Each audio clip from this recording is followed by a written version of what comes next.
इतने में मेघा की नींद खुलती है तो देखती है कि कोई रस्सी उसके गले को बहुत जोर से जकड़ी हुई है।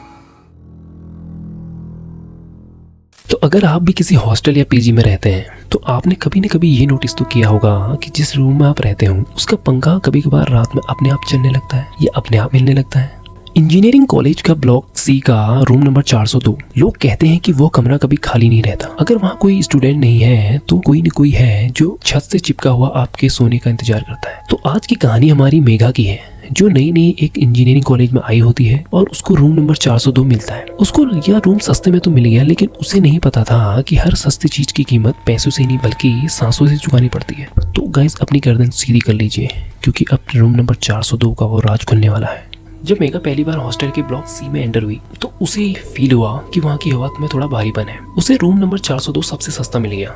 जब वार्डन आई तो उसने मेघा की आंखों में नहीं देखा, बस उसने चाबी देते हुए ये कहा कि बेटा कमरे का पंखा थोड़ा कम स्पीड में चलाना, आवाज करता है। अब जब मेघा उस कमरे के पास पहुंचती है तो उसने देखा कि कमरा एकदम पुराना सा, ऐसा लग रहा था जैसे वो कई सालों से बंद है। उसकी दीवारें फटी हुई और उसने एक अजीब सी चीज नोटिस की कि जो छत का लटका हुआ पंखा है वो छत से थोड़ा ज्यादा नीचे लटका हुआ है। ऐसा लग रहा था जैसे किसी ने उस पर रस्सी बांध के उसे खींचा है हो। तो उस रात मेघा की नींद रात को अचानक से खुलती है। कमरे में एकदम सन्नाटा। तो मेघा क्या देखती है कि उसके बगल में कोई खड़ा है। जब वो उठकर लाइट ऑन करती है तो वहाँ पर कोई नहीं होता।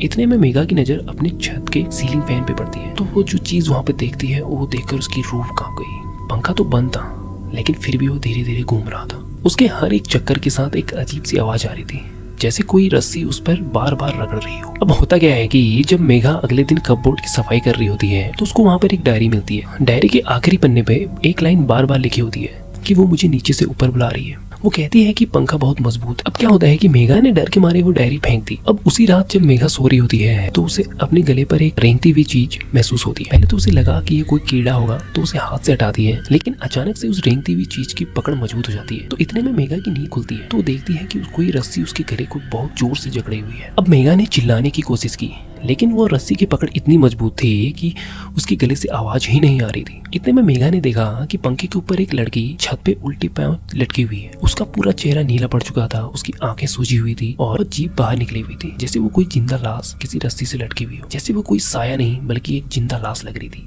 जो अभी अभी फांसी पर लटकी हो। वो लाश धीरे धीरे नीचे सरकते हुए आती है और मेघा के कान के बगल में कहती है कि लास्ट टाइम तो रस्सी कमजोर थी लेकिन इस बार तुम्हारी गर्दन काम आई। अब क्या होता है कि मेघा देखती है कि उसका हाथ उसके काबू में ही नहीं है। वो खुद उठती है, कुर्सी पर चढ़ती है और रस्सी का फंदा अपने गले पे डालती है। उसके दिमाग में वो लड़की बार बार एक ही बात बोले जा रही थी कि बस एक झटका और सारा दर्द खत्म। जैसे ही मेघा ने कुर्सी को लात मारी उसका दम घुटने लगा। मेघा क्या देखती है कि वो लड़की अब उस पंखे पे नहीं बल्कि उसके सामने खड़े होकर ताली बजाने लगती है। अब क्या होता है मेघा की आंखें धीरे धीरे धुंधली होने लगती हैं। पर तभी हॉस्टल का गार्ड दरवाजा तोड़ के अंदर घुसता है क्योंकि उसे किसी ने बताया था कि रूम नंबर 402 में बहुत सारी रोने की आवाजें आ रही हैं। अब मेघा उस दिन तो बच गई पर उसके गले पर वो रस्सी का निशान हमेशा के लिए बन गया। जब अगले दिन पुलिस ने वो रस्सी हटाई तो उस पंखे के ऊपर एक सड़ी गली रस्सी मिली जो लगभग 5 साल पुरानी थी। अगले ही दिन मेघा ने वो हॉस्टल छोड़ दिया और आज भी जब भी वो पंखे को देखती है तो उसका वो डर उसकी आंखों के सामने आ जाता है। तो अगर आपने भी कभी ऐसा महसूस किया है या ऐसी कहानी के बारे में सुना है तो वीडियो को लाइक और वीडियो को शेयर जरूर करें और कमेंट सेक्शन में अपना अनुभव जरूर बताएं।